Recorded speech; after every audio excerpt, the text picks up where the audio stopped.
नमस्कार दोस्तों, जय हिंद। बोरिंग डायरी के एक नए एपिसोड में आपका स्वागत है। आशा करता हूँ आप सभी बढ़िया होंगे। और आज के नए एपिसोड में हम डिस्कस करेंगे, जैसा कि आपने ऑब्वियसली थंबनेल में देख लिया होगा, रफाल डील के बारे में। एंड मोर और less it is clear now कि जो 114 रफाल डील था वो as it is go through होगा। एंड अर्लियर हमने जब हमारे आप पुराने वीडियोस देखेंगे जहाँ पे हमने ये बताया था कि कुछ ना कुछ इंपोर्ट होना इनएविटेबल है, बिकॉज दी इंडियन एयरफोर्स के जो स्क्वाड्रन लेवल्स है वो इतने कम हो चुके हैं और एट हैंड अभी कुछ भी नहीं है एज सच। क्योंकि एल सी ए तेजस के इंजन इश्यूज अलग से चल रहे हैं और दूसरे कोई ऑप्शन हम इस समय ले नहीं सकते हैं।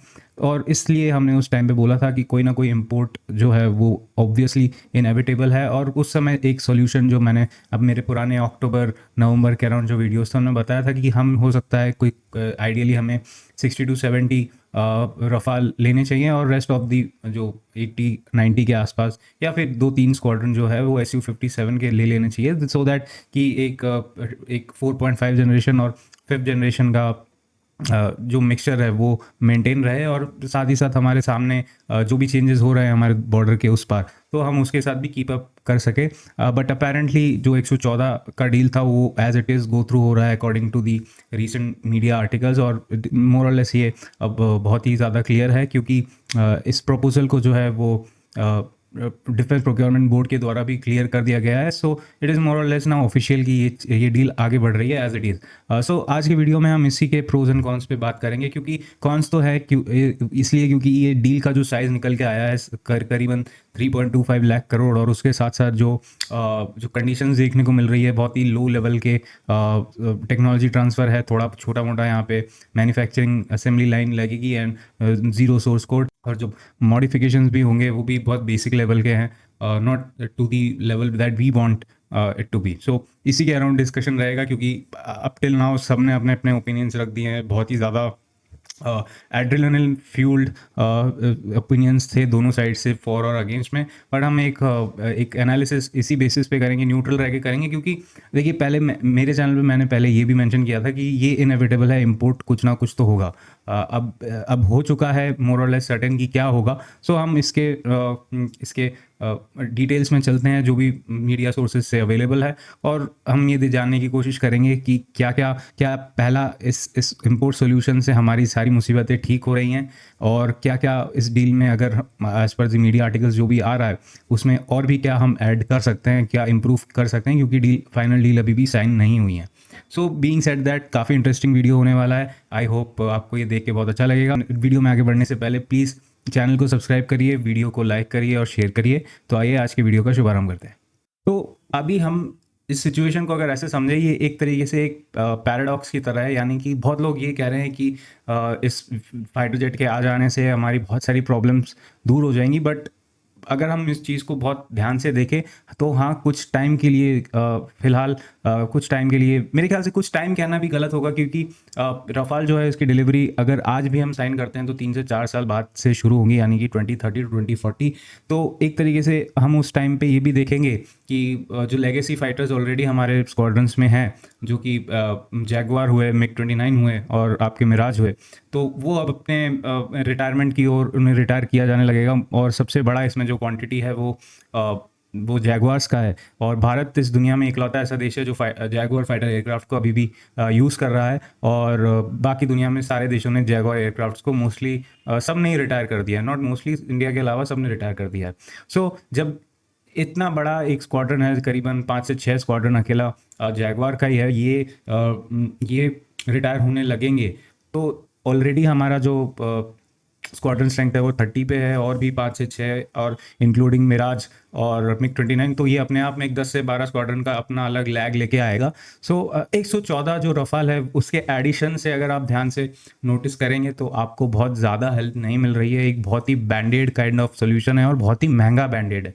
तो ठीक है, आपको ज़रूरत है, आपने लिया है, but I do not think कि इसको लेके जिस हिसाब से सेलिब्रेशन हो रही है उतना सेलिब्रेशन होना चाहिए, क्योंकि we have a much larger problem at hand. क्योंकि जो फॉलिंग स्क्वाड्रन स्ट्रेंथ है वो अभी भी सॉल्व नहीं हुआ है, और उसको सॉल्व करने का सिर्फ एक ही तरीका है, वो है LCA तेजस की जितने भी कैटेगरीज हैं, Mark 1A, Mark 2 और AMCA। और हमारा पूरा ध्यान फिलहाल इन प्रोग्राम्स पे रहना चाहिए एंड इनके इंजन्स पे रहना चाहिए। दी मोस्ट क्रिटिकल पार्ट, जो गलती हमने तेजस मार्क 1 के साथ करी कि कावेरी इंजन को अंडर फंडेड रहने दिया, वो AMCA के साथ बिल्कुल भी नहीं होनी चाहिए। That will be another disaster in the making.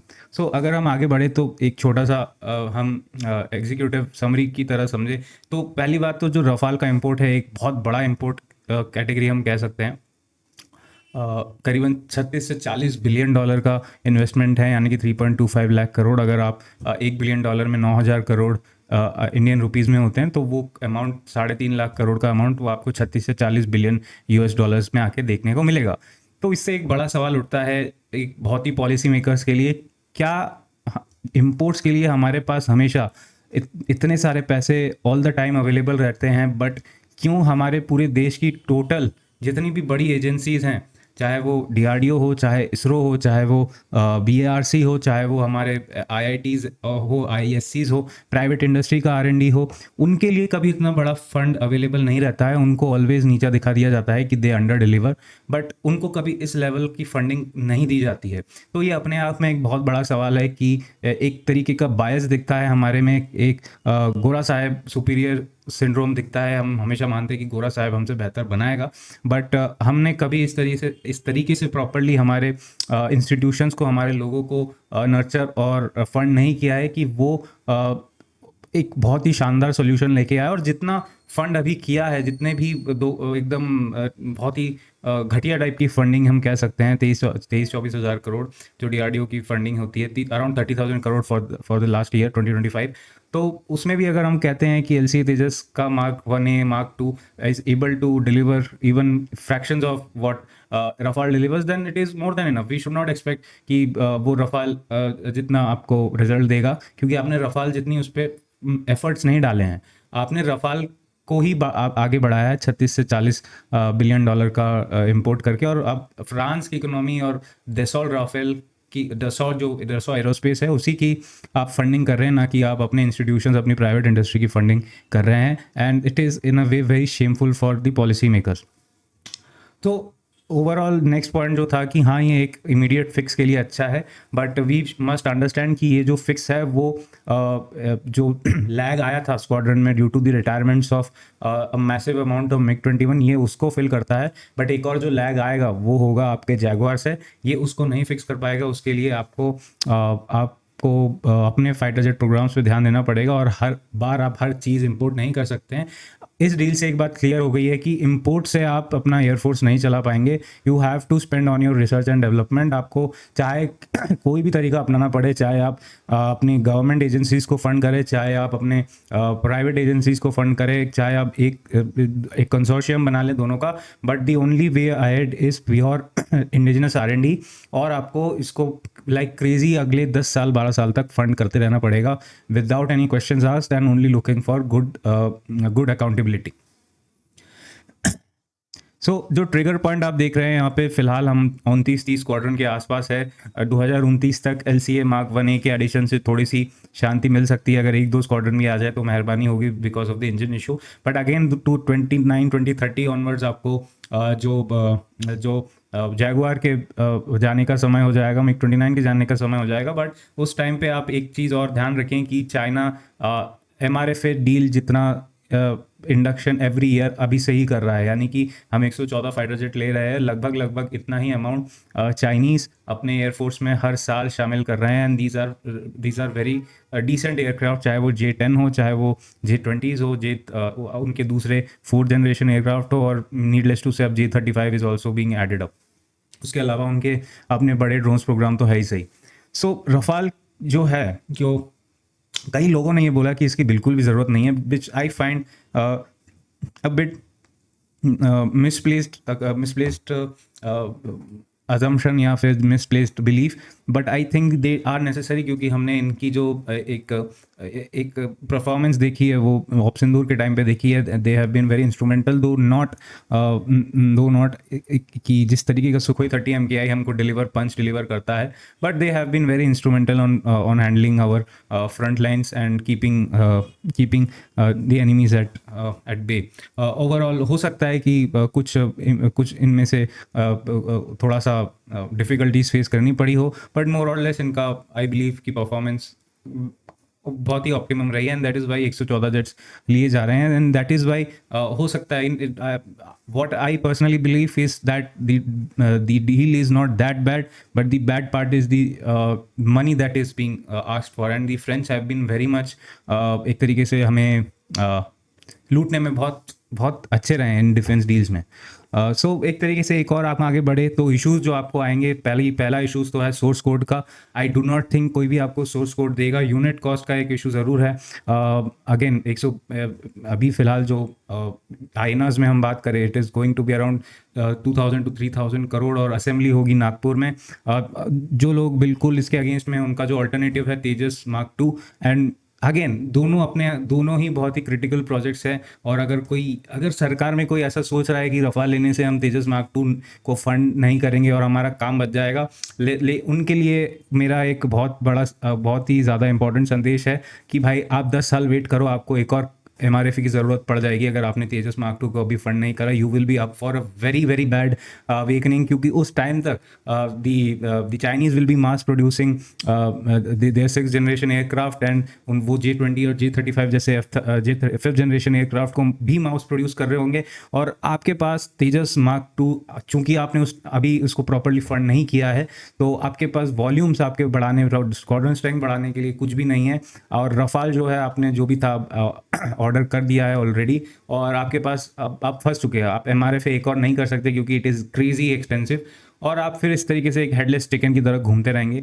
And that is why it is extremely important कि रफाल आया है, ठीक है, बट तेजस मार्क 2 के जितनी भी फंडिंग्स है उसको अब बढ़ाना चाहिए, प्रोजेक्ट्स को एक्सपीडाइट करना पड़ेगा, अकाउंटेबिलिटी फिक्स करनी पड़ेगी। एंड अगर तो फिलहाल जो क्वांटिटी बोली जा रही है, it is 100 to 120 aircraft, I think उसको पुश करके अप टू 250 एयरक्राफ्ट करना चाहिए, and bring in a private sector assembly line other than HAL assembly line। उससे एक कंपटीशन बना रहेगा, but it is extremely important कि Tejas mark 2 that project should survive. Rafale हमारे प्रॉब्लम्स का सोल्यूशन नहीं है, वो एक बहुत ही महंगा बैंडेड है, बहुत ज़्यादा महंगा बैंडेड है जिससे काम चल जाएगा, बट वो अगले 30-40 साल के लिए हमको हमारी सॉवरेनिटी गारंटी नहीं कर पाएगा। और अगर हम समझे इस बात को और आगे बढ़ाए, तो ये गलती हमने पहले भी की है जिसकी वजह से आज हम इस सिचुएशन में हैं। वो था हमने 1960s और 80s तक ये जो सोवियत कोल्ड वॉर एरा था, उस टाइम पे हमने दबा के इंपोर्ट्स किए थे आफ्टर 1962, और उस टाइम पे हमने HAL मारूत प्रोग्राम को एबेंडॉन कर दिया था। और उसके बाद जो प्रॉब्लम हुई उसके बाद, क्योंकि मारूत की जगह ही हम कह सकते हैं कि जैगवार्स आए थे, तो वो किस सिचुएशन में आज चला गया है हम जानते हैं। और अगर हमने सेम एटीट्यूड रफाल के साथ किया कि रफाल बहुत सारा इंपोर्ट करके हम कंप्लेसेंट हो गए और हमने तेजस मार्क 2 और AMCA को हाल पे छोड़ दिया, या हाल पे मीन्स ऐसे ही छोड़ दिया, नॉट HAL वाला हाल, तो it will be another disaster, another MRFA program launch करना पड़ेगा, and it will go nowhere, क्योंकि अगेन अब मैं बार बार सड़े हुए रिकॉर्डर की तरफ बज रहा हूँ कि it will be crazy expensive. Again problem ये भी है कि आपका केपेक्स यहाँ पे बहुत ज़्यादा हिल रहा है। तो अगर हम समझे कि इंडियन एयरफोर्स का ईयरली जो केपेक्स है वो अराउंड 60,000 करोड़ है, इतना ही है, और आपने एक तरीके से पूरा का पूरा केपेक्स अगर 3 लाख करोड़ बोले तो आपको ऑलमोस्ट 5 साल के इक्विवेलेंट का केपेक्स हमने इस प्रोजेक्ट को कमिट कर दिया है। एंड आई नो कि ये स्टैगर्ड वे में पेमेंट होता है और अराउंड 10-15 साल तक इसको पे किया जाएगा। So even if we pay let's say lock this amount Rafale's payment around for 10 years, कि 10 साल में हमको पे करना है, so it comes out around 30,000 crore per year. और अगर हम इस पूरे कैलकुलेशन को समझे कि हर साल अगर 10-15% भी इंडियन एयरफोर्स का केपेक्स बढ़ता है तो आपके पास जो आपकी बाकी कमिटमेंट्स भी है, बाकी आपको प्रोजेक्ट्स भी कंप्लीट करने हैं इसी सेम केपेक्स से। जैसे आपके मेल ड्रोन्स हैं, यानी कि जो टॉपर्स टाइप के ड्रोन्स हैं वो लेने हैं, आपके रिफ्यूलर्स आने हैं, आपका MTA प्रोजेक्ट चल रहा है, आपके और भी रेडार्स वगैरह आने हैं, बहुत सारे प्रोजेक्ट्स जो है वो पेंडिंग है। तो इन सारे प्रोग्राम्स को आपको इसी से एकोमोडेट करना है। तो आपको ये ध्यान देना पड़ेगा कि कहीं ना कहीं कोई प्रोजेक्ट हिट होगा, और ये नहीं होना चाहिए। That is what everybody fears कि यहाँ पे जो प्रोजेक्ट हिट होने वाला है it will be the LCA Mark II and AMCA। ये पॉसिबिलिटी बहुत ज़्यादा है, और जो लोग इस पे चिंता व्यक्त कर रहे हैं उनकी चिंता सही है, क्योंकि ये हो सकता है। दीज डेटा और obviously are from standing committee reports, that is the defence standing committee. Lok Sabha की जो रिपोर्ट्स पब्लिश होती हैं वहाँ से ये डेटा लिए। Forecasting has been done by me and that is how I have projected this numbers. ये कोई फॉर फॉर रिप्रेजेंटेशन नहीं है, this is an actual analysis that I did. So again आपका जो केपेक्स है वो आपने पूरा का पूरा ऑलमोस्ट 5 ईयर्स के वर्थ का एक साथ कमिट कर दिया है। एंड एटलीस्ट 10 to 11% अगर आप इंक्रीमेंट करेंगे, 10 to 15% के रेंज में इंक्रीमेंट करेंगे, तो जाके आपको थोड़ा विंडो मिलेगा कि आप थोड़ा ज़्यादा एक्सपेंडिचर कर सके ऑन AMCA और LCA Mark II, और उसको प्रोजेक्ट को एक्सपीडाइट कर सके। बट अगर आप 5-6% के हिसाब से बढ़ेंगे, देन मेरे ख्याल से AMCA and LCA Mark II will take a hit. उसके बाद आपका धीरे धीरे थ्रेट परसेप्शन भी बढ़ रहा है। आपने एक नया रिसेंट वीडियो देखा होगा जिसमें, not video but it was a render actually, जहाँ पे J-20 was flying with this GJ-11 unmanned combat aerial vehicle as a swarm drone unit. And जहाँ पे J-25 और J-35 actually they have been working on this for very long. जहाँ पे J-20 और J-35 जो आपका मैन एंड मैन टीमिंग जो concept होता है उसको यूज़ करते हुए आप these two aircraft will stay behind the enemy lines, और ये अपने स्वॉर्म ड्रोन्स आपके क्रिटिकल टारगेट्स को हिट करने के लिए भेजेंगे। एंड वहाँ पे एक बहुत ज़रूरी पार्ट आ जाता है कि हमारे स्वॉर्म ड्रोन्स को इतने गिने चुने रफाल और गिने चुने सुखोई 30 MKIs नहीं हैंडल कर पाएंगे। And that is where the LCA program का जो कैट्स वॉरियर वाला कॉन्सेप्ट आता है that comes in. So again that project is still not cleared by the Cabinet Committee on Security, which is headed by the Prime Minister, although the Chinese are way ahead on this. So एक तरीके से हमारा जो threat scenario बन रहा है आने वाले समय में, इतने गिने चुने aircraft will face a lot of trouble. हालांकि ये चीज़ें, ये एनालिसिस आपको most main stream media channels में नहीं मिलेंगी, क्योंकि सबको तड़का लगा के न्यूज़ बेचना होता है। But things are not that hunky dory over there. There are a lot of things that needs to be counted into while we are thinking कि क्या 114 Rafales will be enough for all our pain points today.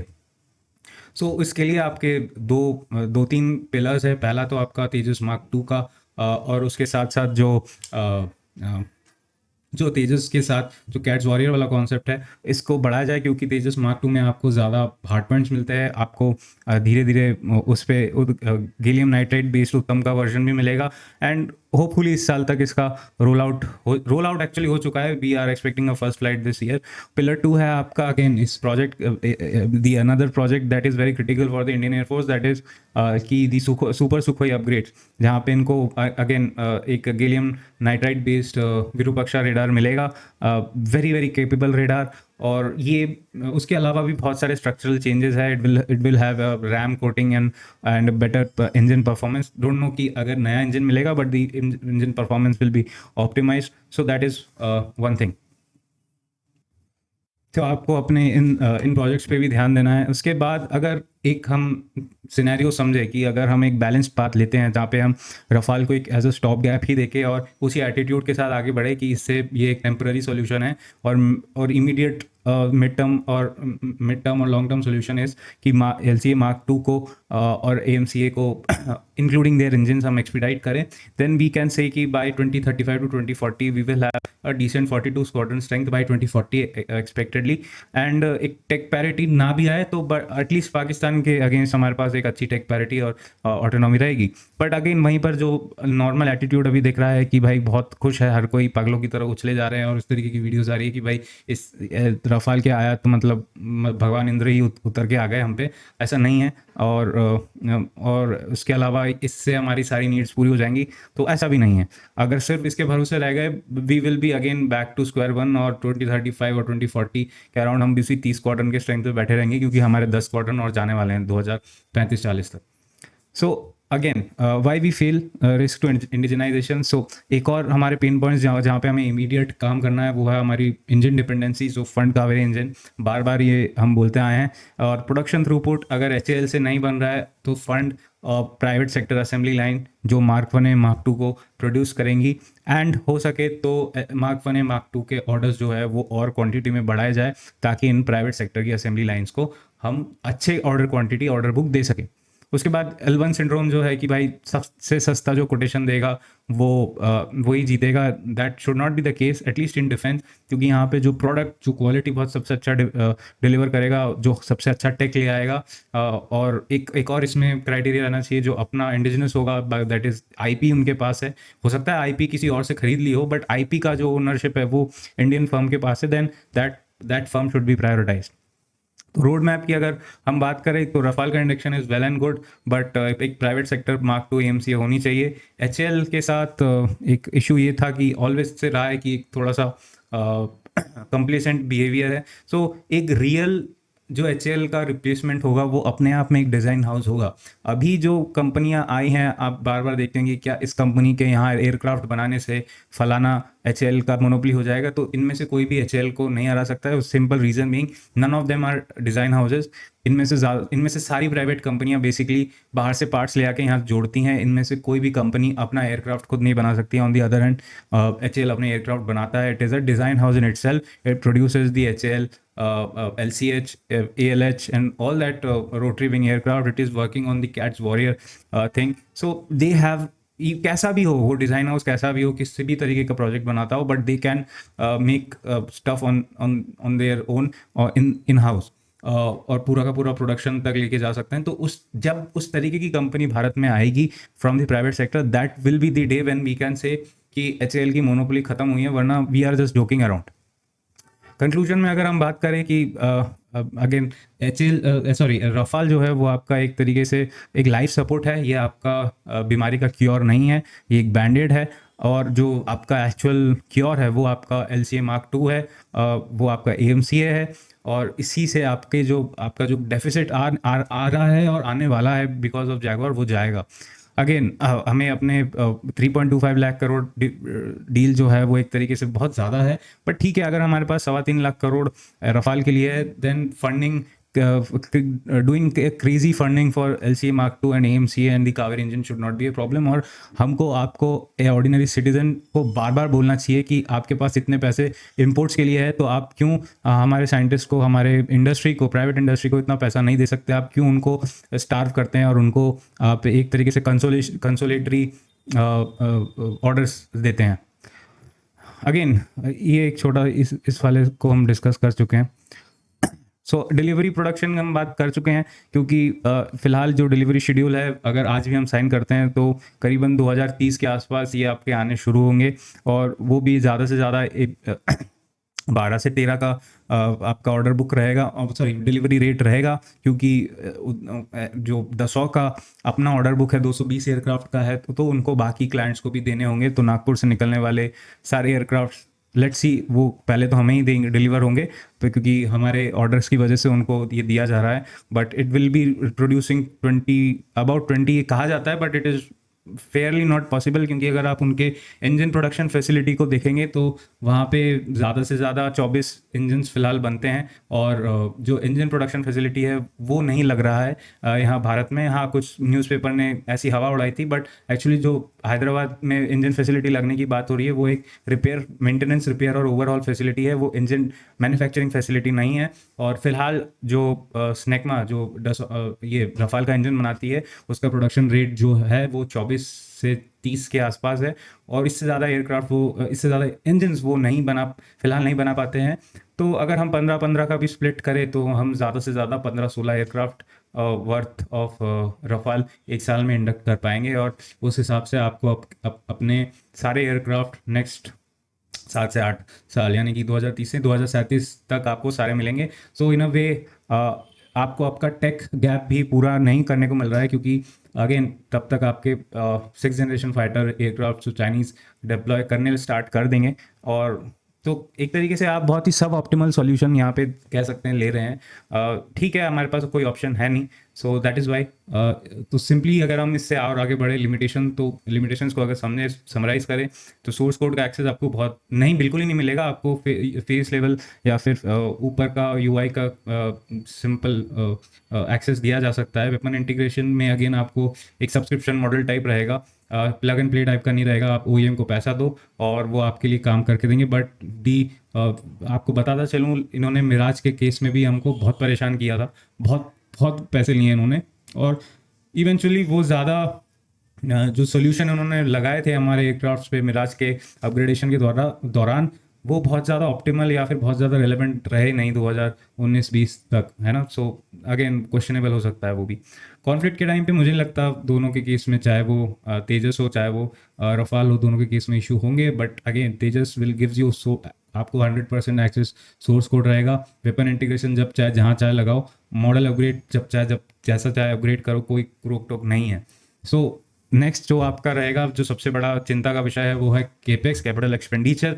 आपको जो आपकी committed liabilities है वो आपको ध्यान रखना है। रफाल एक्स्ट्रा ऐड हो जाएगा तो आपका प्रेशर दूसरे प्रोग्राम्स का मतलब LCA Mark II EMCA से है। एंड अगर वो नहीं होता है, हम उस पर स्लैक करना स्टार्ट कर देते हैं, देन बी अश्योर्ड आप 2035 तक, इवन दो आपको रफाल डिलीवर हो रहे होंगे, आप एक और डिजास्टर का वेट कर रहे हैं। सो आप बिल्कुल भी कंप्लेसेंट ना होइए, fund LCA Mark II EMCA despite कि कितना पैसा रफाल पे जा रहा है, and we will be in a good position by 2035। If we don't do this, we will be in another disaster situation despite the Rafales being delivered. क्योंकि तब जैसा मैंने आपको बताया कि जैगवार्स, MiG-29 और मिराज 2000 रिटायर होना शुरू होंगे, या फिर अपने काफ़ी सारे रिटायर ऑलरेडी हो चुके होंगे। So it will be another disaster that will be waiting for us.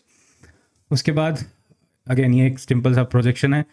अगर हम अभी इंपोर्ट करके एक फॉल्स सेंस ऑफ सिक्योरिटी में आते हैं, जो मैंने थोड़ी देर पहले बताया, तो 2036 तक, जैसा आप यहाँ पे देख सकते हैं, शो पॉइंटर ऑप्शंस, तो यहाँ पे एक और गड्ढा आपका वेट कर रहा है 2036 पोस्ट 2035 सिनेरियो, जहाँ पे आपको फिर से डिप्लीटिंग स्क्वाड्रन स्ट्रेंथ देखने को मिलेगी डिस्पाइट रफाल्स बीइंग एडेड।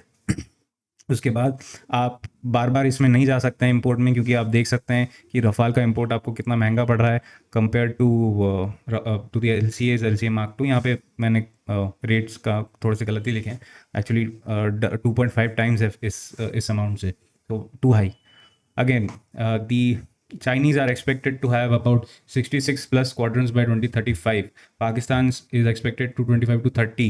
और अगर हम सिर्फ इंपोर्ट फोकस रहते हैं रफाल के भरोसे, तो हम बामुश्किल 35 क्रॉस कर पाएंगे। और जब जब पूरे आपके जैगवार और MiG-29 में मिराज चल जाएंगे, और आपके थोड़े बाद LCA Mark I तब तक LCA Mark I पूरा आ जाएंगे, तो आप 35 स्क्वाड्रन तक ही आ पाएंगे, आपको फिर भी 7 स्क्वाड्रन की कमी रहेगी। So again this is the future. LCA Mark II is the immediate near future, along with Rafale LCA Mark II का रिप्लेसमेंट नहीं है, और LCA Mark II रफाल का रिप्लेसमेंट नहीं है। दोनों एग्जिस्ट करने चाहिए इन एन आइडियल वर्ल्ड, अगर हमारे पॉलिसी मेकर्स में ज़रा भी दिमाग है, जो कि कई डिसीजंस ऐसा लगता है कि क्वेश्चनेबल ही है, बट अगेन मोर और लेस एवरेज की तरफ दुनिया जाती है, तो एवरेज तो ऐसा लगता है कि है। सो वी कैन से कि दोनों सिस्टम्स इक्वली एग्जिस्ट करने चाहिए, and that will B overall very good for us. RCS के मामले में अगेन आपका एक इकलौता सोल्यूशन EMCA प्रोग्राम ही है, क्योंकि रफाल इस मामले में बहुत ही शॉर्ट पड़ेगा, and so will be the LCA Mark II, so will be the Sukhoi 30 MKIs। Again उसके बाद जो सबसे बड़ा आपका फोकस रहना चाहिए, वो रफाल डील से एक टेक्नोलॉजी ट्रांसफ़र लेने का होना चाहिए, कि आप फ्रेंड्स को बोलिए कि भाई कितने पैसे चाहिए तुम्हें पूरा का पूरा IP ट्रांसफ़र करने के लिए फॉर द कावेरी इंजन। आप उतने पैसे मांगिए और उनको मतलब आप उतने पैसे दीजिए, and take the IP ownership and take transfer for the renewed 120-140 kilo newton Kaveri engine. So अगर ये सिनेरियो भी है, जब आप प्रॉपरली आपके AMCA और LCA Mark II को ध्यान से देखेंगे, तो आप नेट 2040 तक 42 स्क्वाड्रन्स अचीव कर सकते हैं। उसके अलावा ये एक इंडस्ट्रियल मल्टीप्लायर भी रहेगा अगर आप प्रॉपरली इन्वेस्टमेंट्स करें in the indigenous equipments scenario. And again risk analysis की अगर हम बात करें, अगर आप कंप्लेसेंट हो जाते हैं आज की तारीख में, तो पहली बात जो ये कंप्लेसेंसी आएगी वो सबसे पहले पॉलिटिकल कंप्लेसेंसी होगी, क्योंकि उनको लगेगा, पॉलिटिकल क्लास को ऐसा लगेगा कि अब तो हमने रफाल मंगवा लिए, अब हमारा हो गया। बट चूंकि पॉलिटिकल क्लास उतना आपका वेल इन्फॉर्म नहीं होता है इन सब मामलों में, तो they will be complacent even though the Indian air force will be pushing for it. तो इसलिए कंप्लेसेंसी बहुत डेंजरस है। See that is basically these are the 3 scenarios का हमारा तीनों सिनेरियो का हमने एनालिसिस किया है। एक देखा है ट्रैक 1 में, आप जो इमीडिएटली 114 का रफाल डील साइन करते हैं, उसके बाद एक अर्जेंट बैकबोन के लिए आप मार्क 2 को फंड्स प्रोवाइड कीजिए, एलसीए मार्क 2 को, एंड इंजन कट जो भी डील है उसको फंड प्रोवाइड कीजिए अभी के अभी, इन द सेंस कि इसी साल, ताकि आप 2000 आने वाले 8-9 सालों में एक इंजन प्रॉपरली रेडी कर सके, एंड उसके साथ एएमसीए मार्क 2 जो है वो डिले ना हो। और आपका फ्यूचर जो है वो ये होना चाहिए कि आप जो भी बड़े डील्स इस साइज़ के कर रहे हैं उसका जो टेक्नोलॉजी ट्रांसफ़र होगा वो सिर्फ यहाँ पे फैक्ट्री लगाने से, उस चीज़ों को असेंबल करने से नहीं होगा। हमें इंटेलेक्चुअल प्रॉपर्टी और पेटेंट का ट्रांसफ़र चाहिए, that is actual technology transfer for us. उसके अलावा सब कुछ is a sham. So these are the few points that need to be taken care of. आशा करता हूँ आपको वीडियो अच्छा लगा होगा। वीडियो अच्छा लगे तो प्लीज़ चैनल को सब्सक्राइब करें, वीडियो को लाइक करें। नेक्स्ट वीडियो तक के लिए नमस्ते, जय हिंद, टेक केयर, बाय बाय।